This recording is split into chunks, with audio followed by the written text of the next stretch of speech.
Ei, professor, vou ter que sair 11 horas. Tá, Igor, não tem problema não. Eu acredito que a aula de hoje também não vai ser muito grande, não. Ah, porque tem aula da Zaneí, né? Ixi, pensei que a aula dela fosse 11h30. Acho que esse horário vai ficar meio aperreado para vocês, então. Qualquer coisa, a gente começa na quinta-feira, 9h30, tá? Eu botei o horário de 10 horas, exatamente porque eu achei que era melhor. Vocês às vezes querem dormir, alguma coisa assim. E aí eu botei 10 horas, mas eu não sabia que a Zan começava 11. Mande um beijo para ela, tá bom? Tem problema não, pode ir para a aula da Zan. A aula de hoje eu acho que vai ser mais curta, até porque eu já passei uns 20 minutos só falando da prova, né? Enfim. Pronto, Enzo, eu acho que a gente acaba fazendo 9h30 para não ficar tão aperreado para você. Bianca, professor, uma dúvida. Vai ter hora marcada para fazer a prova? Bianquinha, eles vão ter que fazer no horário da aula deles. Como é que eu vou saber se ele fez no horário da aula? Porque eu vou enviar no horário da aula e depois eu vou enviar... depois, quando ele enviar a prova para mim, vai ter o horário. E eu só vou considerar as provas enviadas no horário da aula, entendeu? Vai, Bianca, isso. Aí, professor, 9h30 fica ótimo, até porque a Tainá terá algumas aulas 8h30. Pronto, fechou, então. A gente faz 9h30 a partir de quinta-feira. Terça-feira que vem não tem esse nosso encontro por conta da prova. Perfeito. Então, vamos lá, a gente vai falar agora da morte, né, de Platão, terminar a falar de Platão e começar a falar de Aristóteles, que para muitos cientistas foi o primeiro cientista, porque Aristóteles, além de filósofo, ele foi cientista, ele foi o cara. Assim, muitos atribuem a Sócrates, né? A gente conhece, geralmente, quem não sabe tanto filosofia, conhece mais Sócrates.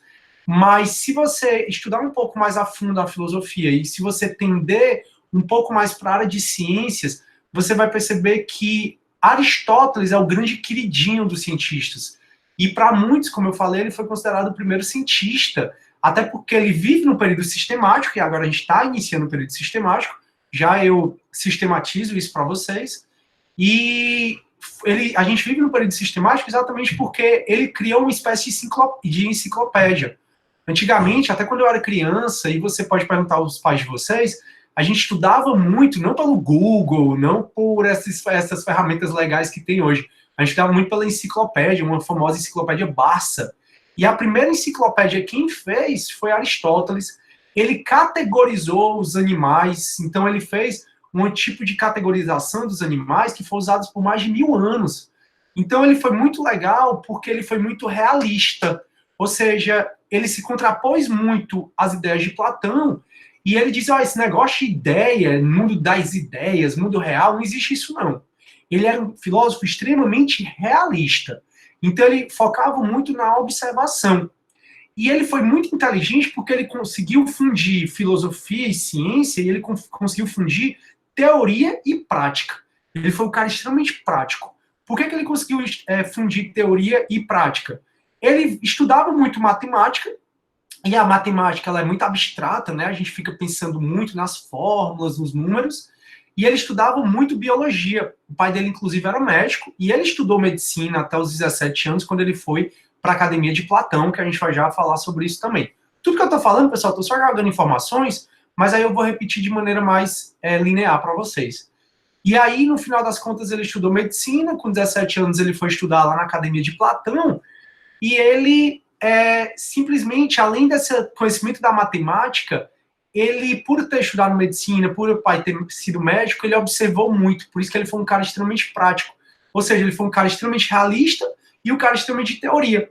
A teoria da abstração da matemática e a realidade da questão da observação da biologia. Então ele foi realmente um filósofo sensacional. Não foi só filósofo, como eu falei, foi cientista, mas ele ficou mais conhecido pelas questões filosóficas. Muito embora a contribuição que ele deu para a ciência foi fora do comum. Essa classificação de vertebrados, invertebrados, foi dele. A categorização que ele utilizou foi utilizada por mais de 1000 anos. Até hoje na escola, quando você vai estudar os seres vivos, você estuda parte da classificação de Aristóteles. Foi muito legal. Eu vou já para os slides, tá? Vou só ver o que, é que vocês estão aqui falando e aí a gente começa para os slides. Clarinha, professor, eu posso pedir a algum professor que faça aula no horário dele? Estou tendo choque de horários. Tá tendo choque de horário em qual? Se for comigo, Clarinha, eu posso tentar mudar para adequar, entendeu? Eu tenho muita flexibilidade, eu posso adequar as minhas turmas, isso é tranquilo. Felipe, Sidney, chega o Sidney, segurou o sotaque inglês. Quando é que eu falei a palavra em inglês? Mas isso é Enciclopédia! Qual foi? Quando foi falar enciclopédia, você falou enciclopédia. Ah, tá. Não, e o que pior é que eu ia até dar aula pro pessoal. Eu tenho uma universidade na Índia que eles sempre me chamam para dar aula, né? E aí eu ia dar aula para eles até na segunda-feira. E aí é inglês. E eu sempre evito essa questão de mudar, porque as pessoas que sabem falar inglês, geralmente elas gostam de mostrar que sabem falar inglês, né? E eu, na verdade, acho isso um babaquice, porque, enfim, é uma habilidade que uma pessoa tem, outras têm outra. Eu não sei tocar violão, você sabe, e cada um tem suas habilidades. Aí eu evito muito quando eu tô falando alguma palavra em inglês, em mudar a minha língua como se eu estivesse falando inglês, entendeu? Porque soa tão estranho, mas enfim. O Felipe aí percebeu. Boa pontuação. Foi boa votação. Aí eu ia dar aula segunda-feira para eles, acabou que foi desmarcado, acho que eu vou dar essa semana também para eles. Sim, o Carlos está falando, eu andava 20 minutos para chegar na biblioteca municipal e pesquisar. Show, que legal, Carlos, eu não entendi foi o contexto, mas tudo bom. Ah, tá. Entendi. Agora eu entendi. Para pesquisar nas enciclopédias, né, o Carlos? Show, cara. Pois é, você pegou esse tempo. Eu peguei. Na casa da minha mãe, ainda, na biblioteca dela, tem várias enciclopédias que eu pequenininho usava, eu pesquisava lá. O professor tá entregando a sua idade. Não, isso não é problema, não. Aí, a Sara, eu sou do tempo da Bassa, tá velha não, Sara, porque tudo muda muito rápido. O ideal seria as aulas nos mesmos horários das presenciais. Galera, eu posso fazer ela, não tem problema para mim. A questão toda é para eu ficar repetindo a mesma aula, entendeu? Já que essa aula vai ficar gravada, não é uma aula de tanta dúvida e tem os monitores, eu não vejo necessidade de eu fazer aula todos os horários, entendeu? Acho que a gente pode chegar num consenso. Se fosse uma matéria mais, assim, mais profunda, mais difícil e tal, mas filosofia que eu deixo as aulas disponibilizadas no YouTube, você pode perguntar aos monitores, pode perguntar a mim diretamente, a gente está tendo todo apoio. Inclusive, eu tava conversando com as meninas já, a gente poder fazer um GED na semana, de noite, só pra poder pegar essas pessoas que estão trabalhando pela manhã, pela tarde. Acho legal, Felipe, acho legal sim, cara, é uma boa atitude de vocês. Só não vejo Estamos decidindo necessidade ainda. de eu dar a mesma aula no AB, no CD, em processo penal, em penal até eu faço, porque eu acho que aí o aluno assim, mais diretamente importante, é mais difícil. Filosofia, como tá as aulas disponibilizadas? Tem os monitores, tem eu, a gente respondendo, não vejo tanta necessidade, não. Aí a Virginia acha que o horário tá bacana, depois fica gravado, tá show. Pois é, o fato de ficar gravado e de você poder anotar suas dúvidas e perguntar aos monitores, eu acredito que isso não é nenhum problema, entendeu? Sim, não precisa ser obrigatoriamente nas aulas. A minha preocupação só é que não choque o horário com os outros professores. Show! Assim, só se eu participo do GED. Boa. Sim, galera, então vamos voltar lá para os slides e continuar falando um pouco sobre Aristóteles. Tá aqui, deixa eu só botar logo no Platão. Deixa eu só botar logo aqui. Ah, eu tenho que compartilhar minha tela, né? Deixa eu compartilhar minha tela aqui. Tô todo doido hoje. Vai dar certo. Apresentar a tela. Pronto. Vocês vão começar a ver minha tela. Pronto. Sua tela está sendo apresentada. Massa. Deixa eu só botar esse meu bicho para cá. Show. Pronto. Então, turma, a gente acabou Platão. Deixa eu aumentar aqui. Fala, Deus. Só um minutinho. Professor, Oi. professor, é porque eu queria fazer uma pergunta que era relacionada a Sócrates, sabe? Pode fazer. Eu queria saber como eu posso definir a maêutica socrática. Como pode definir a maêutica socrática? Isso aí a Sim, gente já conversou, cara. A maêutica socrática, Sócrates foi um epistemologista porque ele estudou muito como a gente conhece. E a forma de produção de conhecimento dele é da maêutica socrática que passa pelas 4 fases, que a gente já conversou. Dá uma olhadinha nas anotações e também na aula de Sócrates, tá até gravada, que eu falei sobre isso, tá bom? É a aula 1. Eu não vou falar de novo para a gente não perder tempo dos colegas, tá bom? Mas na aula 1, pronto, tá certo. show de bola. Então, turma, a gente na aula passada, eu vou só voltar um pouco aqui de Platão, a gente estudou Platão, vimos o mito da caverna, expliquei toda essa figurinha aqui para vocês, que está aparecendo aí. Esses slides têm muito texto exatamente para você poder estudar um pouco mais a nossa matéria. E aqui é como Platão fala, né? A gente saindo da caverna e vendo a luz. E a gente faz isso através do saber racional, através da racionalidade, como eu expliquei na aula passada para vocês. Show. Aí botei algumas questões para vocês fazerem, quais são os livros de Platão e tal. Perfeito. Agora a gente vai chegar na parte de Aristóteles. E o que é que aconteceu? Aristóteles, turma, ele com 17 anos, ele foi levado ele foi estudar, ele foi filho de família rica, e família até famosa e tal, e ele foi estudar com 17 anos na academia de Platão. E enquanto ele tinha 17 anos, Platão tinha 60 anos. E desde os 17 anos, Aristóteles, um cara extremamente inteligente, ele divergia muito das ideias de Platão. Ele ficou na academia de Platão, e hoje a gente vai ver a obra de Rafael Sanzio, que é uma obra que foi encomendada pelo Vaticano, e essa obra retrata os principais filósofos. E ele foi estudar na academia de Platão com 17 anos, extremamente inteligente, e ele, desde os 17 anos, passou a divergir das ideias de Platão. Ele ficou na academia de Atenas, que era essa academia de Platão, durante 20 anos. E tudo esperava que ele fosse o sucessor de Platão. Alguns sim, outros não. Outros não achavam. Ele era o aluno e o professor mais brilhante que tinha na academia de Platão, na escola que Platão criou. Eu já falei para vocês que Platão criou a academia de Atenas, por isso que vocês são acadêmicos de direito, e Aristóteles depois criou o Liceu, que esses dois tipos de escolas, né, tem até hoje. Então, veja, Aristóteles ele chegou com 17 anos para estudar na academia de Platão, sempre divergiu das ideias de Platão, sempre, enquanto Platão era dualismo, existia o nosso mundo e o mundo das ideias, para Aristóteles isso não fazia sentido nenhum.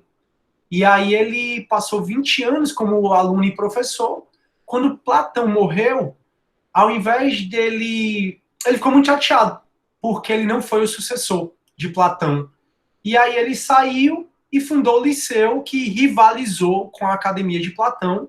Muito embora Platão já tenha morrido, ele simplesmente... A academia ela continuou com outros filósofos tocando a academia para frente. Aristóteles, então, criou o Liceu, que era a escola dele, e eles ficaram conhecidos como os filósofos peripatéticos. Por que filósofos peripatéticos? Porque eles filosofavam caminhando. E peripatos, em grego, significa caminhar, andar, os andantes. Então, por isso que eles ficaram conhecidos como os peripatéticos. Só para resumir, então, ele com 17 anos foi estudar na academia de Platão, passou 20 anos lá como professor e como aluno. Ele, quando Platão morreu, não foi o sucessor de Platão na academia. Aí ele saiu e criou a escola dele, que é chamada de Liceu. E eles foram conhecidos como... Os liceus existem até hoje, né? E eles foram conhecidos como os filósofos peripatéticos, exatamente porque eles filosofavam andando. É mais ou menos essa a história de Aristóteles. Então vamos lá aprofundar um pouco mais o nosso conhecimento. Aristóteles ele inaugura, turma, o conhecimento, a parte do período sistemático. Só que ele vive não só nessa parte do período sistemático, como ele vive também no período helenístico. O período helenístico, que é o próximo que a gente vai estudar, que é até uma filosofia muito de autoajuda, foi um período de dominação da Macedônia. Então, como a Macedônia dominou Atenas, dominou a Grécia, dominou o mundo quase todo, não tinha mais por que discutir política. Lembre que Sócrates discutia muito política, Platão discutia muito política, Aristóteles, ele também discutia política. Não é à toa até que ele instruiu Alexandre o Grande. Então, o rei da Macedônia, que era Alexandre o Grande, o professor do rei da Macedônia foi Aristóteles. Então, Aristóteles também discutia muito política. Agora, quando a Macedônia ela simplesmente dominou o mundo todo, não tinha mais por que discutir política, já que a política era dada pela Macedônia, pelo rei Alexandre o Grande, e pronto. Então, Aristóteles ele meio que vive tanto no período sistemático, e se chama de período sistemático exatamente porque ele funde o conhecimento dos dois anteriores, tanto no período pré-socrático como no período socrático. Aristóteles diz o seguinte: rapaz, tem tanto conhecimento que foi produzido, que não tem sentido a gente se perder esse conhecimento. Ele começou a catalogar os conhecimentos, do mais simples ao mais complexo. Então, o que foi produzido? Ele pensou. O que foi produzido? Então, vamos catalogar esse conhecimento, do mais simples ao mais complexo. Então, ele fez uma espécie de enciclopédia. primeira enciclopédia feita foi a dele. A primeira categorização de animais foi a dele. Por isso que a gente chama esse período de período sistemático. E a principal figura, o ator principal desse período, sem sombra de dúvida, foi Aristóteles. Aí, depois que passa esse período sistemático, vem o período helenístico, que é esse período de dominação da Macedônia. Só que aí, a Macedônia, e aí eu vou falar para vocês, só estou logo passando do período helenístico, só para vocês terem noção da vida de Aristóteles. Quando a Macedônia foi derrotada, Alexandre o Grande morreu. Quando Alexandre o Grande morreu, o Império Macedônio foi derrotado, porque ele ficou muito pulverizado. E aí criou-se um sentimento muito de antimacedônico em Atenas. Então, só para capitanear, deixa eu aparecer para vocês, se eu deixar de compartilhar minha tela. Pronto. Só para voltar aqui. Então, o que aconteceu, turma? Nesse período, a gente viu que Aristóteles ele ensinou Alexandre o Grande e que ele, durante o momento que ele estava ensinando Alexandre o Grande, ele criou enciclopédias, ele categorizou animais, tal, e isso foi o período sistemático. Alexandre o Grande cresceu e ele dominou todo o mundo. Então a gente entra no período helenístico, que é a aula de quinta-feira que vem, provavelmente, quando eu terminar de explicar a prova. E aí a gente entra no período helenístico, que é um período muito de autoajuda, a gente vai estudar Diógenes, vai estudar epicurismo, o estoicismo. Então a gente sai do período sistemático, que é principalmente o ator principal, Aristóteles, onde ele categoriza tudo, entra no período helenístico, quando a Macedônia domina Atenas, já que não tem mais sentido de se discutir sobre política, tudo é imposto por Alexandre o Grande. Então, nesse período helenístico, se discute o arete, se discute a paz de espírito, como é que eu fico na paz de espírito. E aí, depois que Alexandre o Grande morre, o Império Macedônio ele é expulso. Então, cria-se um sentimento muito antimacedônico em Atenas. E por conta disso, Aristóteles resolve fugir. Diferentemente de Sócrates, né, que aceitou, por exemplo, o destino dele e morreu, Aristóteles, por conta desse sentimento antimacedônico, ele resolveu fugir. E aí ele, pouco tempo depois, morreu com 62 anos. Então essa é a história do nosso maior cientista, do nosso primeiro e um dos maiores cientistas que a gente já teve. Eu coloquei até para vocês nos slides uma frase que Darwin falou sobre Aristóteles, que, tipo assim, Deus Aristóteles mais do que os deuses. Darwin é obviamente muito inteligente, né? Ele endeusa mais do que os deuses. Vou ver o chat, ver se está tudo bem, se vocês estão com alguma dúvida, e aí eu volto para apresentar os slides. Chateada, minha turma não tem GED e da outra turma é no horário da outra disciplina no sábado. Posso trabalhar, estudar, fica sem chance. Virgínia, na realidade, tu pode participar de qualquer GED. Eu tenho 3 monitores. Então você pode participar do GED da Bianca, do GED do Felipe e do GED da Manu. Fala com o monitor que eles te botam em contato. Então isso não é problema. Isaac, não está aparecendo slide para mim. Aí tem que fixar. Sempre vocês têm esse problema, né? Tem que fixar. Eu tenho 2 telas. Aí você fixa. Pronto. Pronto, obrigado, Carlos. O Felipe, deixa a indicação da série catalã, Merli. Eu assisti, né? Que é lá da Espanha, obviamente, catalã. De um professor de filosofia. Já no primeiro episódio ele fala dos seus alunos peripatéticos, exatamente. É muito bacana mesmo. Show, então já que não tem dúvidas, eu vou agora voltar aqui para os slides, vou compartilhar minha tela. Só um minutinho. Compartilhando minha tela. Show. Vai compartilhar. Pronto. E aí, turma, a gente volta aqui, então, a falar de Aristóteles. Ele está aqui, os anos de vida dele, morreu com 82 anos, como eu falei para vocês, nasceu em Stagira, na Grécia. Ele é membro da aristocracia, ele foi membro da aristocracia, na realidade, a família dele foi muito rica, ele foi aristocrata mesmo. Passou quase 20 anos na Academia de Platão como aluno e professor, ele chegou lá muito novo, com 17 anos, e já com 17 anos ele já divergia das ideias de Platão, como eu vou aprofundar com vocês sobre isso. Ele instruiu Alexandre o Grande, falamos sobre isso. Em 335 a.C., em Atenas ele fundou o Liceu. E ele só fundou o Liceu exatamente porque ele esperava ser o sucessor de Platão. Quando Platão morresse, era ele que ia tomar conta, ia ser o chefe principal, digamos assim, da Academia de Atenas, e ele não foi escolhido o sucessor de Platão, exatamente porque ele divergia muito das ideias de Platão. Então, enquanto Platão, como vocês vão ver, a gente já viu, né, dualista, ele não, extremamente empirista, extremamente prático, não tem esse negócio de dois mundos. Então, por que quando Platão morreu, como ele não foi escolhido o sucessor de Platão, ele simplesmente criou o Liceu. Ele disse, peraí, criou a escola dele, do Liceu, que é os Peripatéticos, e ele rivalizou, né, com a escola de Platão, com a academia. Como Alexandre o Grande, ele fugiu para Calcis, e ele, depois de um sentimento antimacedônico, se espalhou, e pouco tempo depois ele morreu. O contexto, turma, ele também, assim como Sócrates, assim como Platão, ele estudou muito a epistemologia, que é como a gente conhece, como é que a gente reconhece as coisas, só que a abordagem dele não foi o racionalismo, a razão para chegar às ideias, ele não foi inatista como Platão. Platão diz que a nossa alma já nasce sabendo de tudo, para ele não. Para ele nós somos uma folha em branco. Existem essas duas divergências até hoje, eu vou já aprofundar isso com vocês. Ele foi extremamente empírico. E o que é empírico? O que é empirismo? Empírico vem de experimentação, vem de observação. E só um detalhe, no direito, turma, cada vez mais a gente quer que a pesquisa no direito se torne empírica. Pesquisa empírica é aquela que a gente consegue colher dados, levantar dados, fazer pesquisa com questionário, fazer pesquisa de quantidade de julgados, porque a pesquisa no direito ela é muito teórica, e uma pesquisa teórica ela não serve para muita coisa.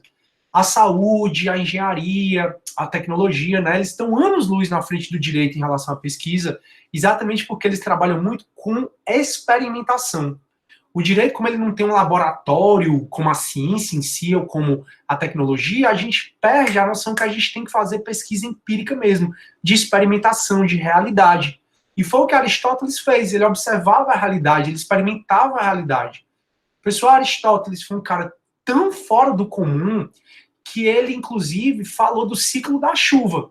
Não tão bem como a gente conhece hoje, mas ele falou do ciclo da chuva, para vocês terem noção. E aí, as principais contribuições que ele teve foi contrapor o mundo das ideias de Platão, né? Então, meu Deus do céu, contrapor o mundo das ideias de Platão. E aí, ele diz assim, né? Como é que ele contrapunha as ideias de Platão? Principalmente pelo que ele chamou de terceiro homem. Ele diz assim, Platão não tem sentido separar a substância da essência, a aparência da essência. É tudo a mesma coisa. Se para você, Platão, eu sou um homem imperfeito e a minha forma perfeita está no mundo das ideias, é porque tem que ter uma forma perfeita dessa forma perfeita do mundo das ideias. Então, para Aristóteles, não fazia sentido o que Platão dizia. Se eu aqui, Cisnes, sou um homem imperfeito e eu sou reflexo do homem perfeito, e onde é que está o homem perfeito? No mundo das ideias? É porque no mundo das ideias tem que ter um reflexo perfeito desse reflexo perfeito. É o que ele chamou de terceiro homem. Então eu sou um homem, a minha forma perfeita está no mundo das ideias. Então, a forma perfeita do homem que está no mundo das ideias precisa ter uma forma perfeita, que é o que ele chamou de terceiro homem. E cadê essa forma perfeita? Então ele realmente não achava que podia se separar a essência da aparência. Lembra que na aula passada a gente falou sobre Parmênides e sobre Heráclito, que eles dois, a fusão das ideias dos dois é que surgiu a teoria da caverna de Platão. A gente falou sobre isso. Então, para Platão, nosso mundo aqui é o mundo de Heráclito, né, onde tudo muda. Mas Platão acha que existe o mundo de Parmênides, que é o mundo das ideias, onde a nossa essência não muda, onde é imutável. De maneira que, para Platão, simplesmente existiam esses dois mundos. A nossa aparência era separada da nossa essência. Para Aristóteles, não tem como separar. Tudo está aqui. Então, tudo que eu estou vendo está aqui nessa realidade. Não existe outra realidade. Minha alma não visitou outro canto, minha alma não conheceu outro canto, não conheceu as formas perfeitas de tudo, como Platão dizia. Aí ele dizia, se lá no mundo das ideias existe uma forma perfeita do homem, a partir da qual os homens da Terra são moldados, essa forma perfeita do mundo das ideias teria que ter uma forma da forma do homem ad infinito. Então ele não concordava de jeito nenhum com as ideias de Platão nesse sentido. Aqui, turma, tem os dois, e isso aqui é um trecho da Academia Academia de Atenas, que é uma obra de Rafael Sanzio. Eu já vou mostrar essa obra para vocês, E vai ser essa obra que vocês vão fazer a atividade dessa semana. Turma, aqui, só para retratar vocês, esse aqui é Platão, e ele é muito mais velho do que Aristóteles. Observa aqui, ó. Platão morreu, provavelmente aqui Platão, a diferença de idade deles, né? Já que ele tinha 17 anos e Platão 60 anos, era muito grande. E ele aqui, bem mais novo. E foi muito interessante essa obra de Rafael Sanzio, ela é incrível. Eu já visitei no Vaticano, quando vocês tiverem a oportunidade, quando acabar a quarentena e que tiverem dinheiro, claro, visitem o Vaticano, e não só o Vaticano, como o Museu do Vaticano, e essa obra está lá. Eu fui 3 vezes, vale a pena, cada minuto que você passa lá, é grande, tem muita coisa para ver, inclusive a Capela Sistina, que é onde tem no teto aquela obra, né, de Michelangelo, que é o encontro dos humanos com Deus, que aí essa obra vira meme e tal, é maior comédia, mas enfim, vale muito a pena. Então aqui a gente tem Platão e a gente tem Aristóteles. E o que é que eu queria que vocês observassem? A mão deles. Platão, ó, ele tá apontando para cima, dizendo o quê? Que tudo está no mundo das ideias, que existe um mundo superior, que esse mundo é o mundo sensível, que é o mundo dos sentidos. Agora, Platão aponta não para esse mundo, ele aponta para cima, que é o mundo das ideias, para Platão. Já Aristóteles, que desde o início divergiu dessas ideias de Platão, aponta aqui, ó, para a Terra, ó a mão dele fazendo assim, ó. O que é que essa mão quer dizer? Que não existe outro mundo, que a realidade é esse mundo e pronto. Não existe essa questão do dualismo como Platão quer. Tá dando para entender, pessoal? Falem aí no chat, enquanto eu abro aqui a porta, porque senão meu cachorro vai ficar doido. Toda aula esse cachorro me perturba, é impressionante. Mas vai dar certo. Deus tá vendo tudo. Ah, já foi embora. Deu para entender, turma? Deixa eu voltar aqui pro chat para ver se vocês estão com alguma dúvida. Vamos lá. Virgínia, essa série é top, show. Virgínia, depois pede meu número pro professor Sidney, que você participa dos meus JETs. Pronto, tem 3 JETs para ela participar. Aliás, qualquer de vocês podem participar de 3 JETs. Não dá para falar que não tem JET nem tem aula, né? Porque tá tudo disponível. Bianca, qual é o horário do JET? Meu problema são os horários. Mas agora tá online, né? Carlos, a estatística tem ajudado muito o judiciário. Com certeza, Carlos. Eu mesmo pesquiso sobre inteligência artificial, né? Eu tô com o pessoal da informática criando um robozinho, e esse robozinho, ele vai identificar o tipo, a gente trabalha mais na 17ª vara, que é na 9ª e na 14ª vara, que elas são mais voltadas para a saúde. Ou seja, quando o advogado entra pedindo medicamento, para o Estado pagar um medicamento para o cliente dele, a nossa maquininha que a gente está criando é exatamente para o robozinho conseguir identificar que tipo de medicamento é esse, e dependendo do medicamento, se está na Anvisa, se não está na Anvisa, se está disponível, se não, segue um fluxo diferente para chegar a uma decisão já pronta para o juiz, e o juiz poder analisar e modificar da forma como ele quiser. Então tem ajudado muito isso. Exatamente, são estatísticas que a gente faz. Bacana. Vitória. Aristóteles afirmava que o homem é um animal político e que a ideia do Estado é anterior ao homem. Ok. Entretanto, eu estava lendo o livro tal e nele constava que, para Aristóteles, o homem desejou uma vida melhor e ele se reuniu em comunidades domésticas. Por isso que é um animal político. E definiu a cidade, certo. Isso não quer dizer que o Estado foi criado para atender uma necessidade humana? Foi. Pois vai totalmente contra a ideia do próprio Aristóteles de que o Estado precede, se assemelhando com o contratualismo. É assim, Vitória. Talvez seja melhor tu discutir isso com ciência política, um professor de ciência política, mas eu não vejo nenhum tipo de contradição aqui, não. Até porque o homem ser um animal político, o significado disso é que o homem é um ser gregário, que ele tende a se reunir para poder viver melhor, para poder conseguir suprir as suas necessidades. Então, quando a gente fala que o homem é um animal político, é nesse sentido dele viver em comunidade. A tendência do homem é viver em comunidade. Não é à toa que eu estou morrendo de saudade dos meus amigos, você deve estar morrendo de saudade dos seus amigos, das suas amigas, eu estou morrendo de saudade do meu dia a dia, porque a gente é um animal político. Animal político não no sentido de fazer política, mas um animal político no sentido de viver em comunidade. E se a gente vai viver em comunidade, precisa de organização. Aí vem a tal da ciência política explicando para vocês a teoria do Estado. Eu espero ter clareado um pouquinho, porque eu acho que o ponto principal aí da tua dúvida é o conceito de animal político. Só um minuto. é o conceito de animal político. Então, conversa um pouco mais com o teu professor de ciência política, que eu acho que ele vai poder te ajudar até mais, até porque eu não quero entrar na área de outro professor, é antiético fazer isso.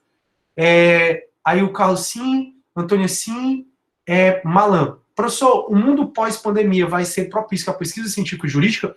As relações jurídicas vão mudar muito? Pessoal, eu acho que o mundo pós-pandemia só vai ser propício à pesquisa científica, inclusive no âmbito jurídico. A pesquisa no âmbito jurídico é uma realidade muito grande, até porque a gente já tem inteligência artificial no STF, que se chama Projeto Vitor, aqui no nosso TJ se chama o LEIA. Então, a realidade jurídica ela é muito grande, essa pesquisa jurídica. Eu mesmo tinha um grupo de pesquisa na Unifor chamado pesquisa empírica, chamado pesquisa empírica no direito, era isso. Que era exatamente a gente ficava catalogando julgados e comparando os julgados entre as câmaras criminais. Por exemplo, a gente pesquisou julgados relacionados ao princípio da co-culpabilidade do Estado. O que é isso? A gente não vai conseguir terminar Aristóteles hoje. Que triste. Tem problema não, a gente termina quinta que vem. O que é o princípio da co-culpabilidade do Estado? É o seguinte. Se eu tô preso, e eu tô preso há muito tempo, existe o que a gente chama de excesso de prazo na prisão. Então, existem presos que aguardam o julgamento, são os chamados presos provisórios. Às vezes, o julgamento demora tanto e o cara continua lá preso. Essa situação a gente chama de excesso de prazo, porque o julgamento tem que ter uma duração razoável. E o julgamento, às vezes, demora tanto e o cara está preso aguardando o julgamento 1 ano, 2 anos, 3 anos. A Constituição, ela diz que toda vida que é ficar caracterizado excesso de prazo, a prisão é ilegal. E se a prisão é ilegal, o indivíduo tem que ser imediatamente posto em liberdade.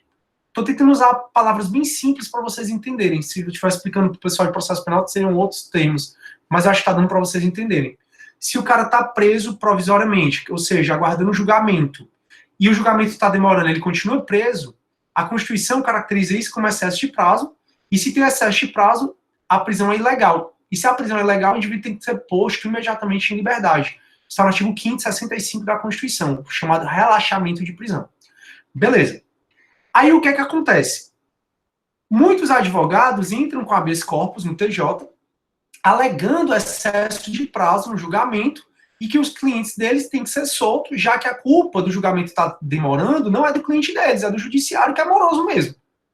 Aí, aqui no nosso TJ, a gente tem 2 câmaras criminais. A primeira e a segunda câmara criminal. Tem até a terceira, que foi criada, mas a gente pesquisou na época só existem essas 2 e a gente pesquisou mais sobre essas 2. Aí, o que é que acontece? A gente começou a pesquisar os tipos de decisões que cada câmara criminal dessa dava quando se entrava com habeas corpus por excesso de prazo. E aí, o que é que a gente percebeu? Que a segunda câmara criminal, toda vida que o advogado entrava alegando excesso de prazo no julgamento e que o cliente dele deveria ser solto, a segunda câmara, ela liberava o cara. E a gente descobriu que toda vida que se entrava com o mesmo habeas corpus, com o mesmo fundamento na primeira câmara, a primeira câmara utilizava o princípio da co-culpabilidade do Estado, e esse princípio da não é culpabilidade do Estado, não. E esse princípio, chamado princípio da proibição da proteção deficiente do Estado, dizia o seguinte: reconheço o excesso de prazo, isso é a primeira câmara, reconheço o excesso de prazo, acho que tem ilegalidade, reconheço a ilegalidade, contudo, o Estado tem que proteger os cidadãos e eu não posso soltar esse cidadão por conta da proteção deficiente do Estado. Se o Estado soltar um cidadão que cometeu crime ou que está sendo processado por esse crime, o Estado vai ter uma proteção deficiente aos demais cidadãos. Aí ele deixava o cara preso. E a gente só descobriu isso por conta das pesquisas. Então, aqui 2, se tu é advogado, tem que rezar pro teu habeas corpus entrar na segunda câmara criminal. Porque se entrar na primeira câmara, que alguns chamam até de câmara de gás, teu cliente vai ficar preso. Se entrar com o mesmo fundamento na segunda, teu cliente vai ficar solto. Então, isso é pesquisa empírica, para responder, né, Malan. De maneira que, realmente, só cada vez mais o direito está se aperfeiçoando e está engateando e correndo, tentando correr para alcançar as outras áreas nessa pesquisa empírica. Acredito demais. Show! Vamos ver agora, turma, um pouco sobre... E eu ainda estou compartilhando a minha tela, não sei se eu estou compartilhando a minha tela ainda, turma, eu devia ter tirado aqui. Ixi, eu devia ter tirado. Enfim. Vamos agora, turma, falar um pouco sobre... Mas quando eu estou compartilhando assim, vocês me veem ou vocês veem os slides? Vocês só me veem, né? Me veem grande, né? Assim? Só para eu saber, porque eu não sei como é que vocês me veem. Sim. Sim, então só me veem, então não foi problema não. Agora, turma, eu queria mostrar para vocês o quadro de Rafael Sanzio, que é chamado Academia de Atenas. E é sobre isso que vocês vão fazer a atividade dessa semana. Rafael Sanzio, Academia de Atenas. Deixa eu colocar aqui, certo? Olha aqui que legal. Esse quadro aqui ele é fabuloso. Não coloquei nos slides exatamente porque eu queria ampliar para vocês. Show! Esse é o quadro, turma, que é uma obra que foi encomendada pelo próprio Vaticano, há muito tempo atrás, do Vaticano, né? E há muito tempo atrás, e ele hoje em dia está no Museu do Vaticano, você pode ir lá ver, eu mesmo já vi, já bati 1000 fotos, é lindo. E ele retrata aqui a Academia de Atenas, que foi uma escola criada por Platão. Platão, como eu já te falei para vocês, é esse aqui, e a academia dele, a escola dele, onde Aristóteles foi aluno, onde Aristóteles estudou. Aqui a gente tem, turma, uma série de coisas muito legais para falar sobre esse quadro. O que eu queria mais falar para vocês era mostrar para vocês alguns filósofos que a gente já estudou, ou que a gente vai estudar, e é isso que eu queria que vocês fizessem na atividade, ainda conhecer um pouco melhor esse quadro. Aqui, por exemplo, a gente tem a deusa Atena, aqui a gente tem deuses em cima, a gente tem até a separação do conhecimento, quando a gente estuda um pouco mais. Mas quem é que eu queria mostrar para vocês?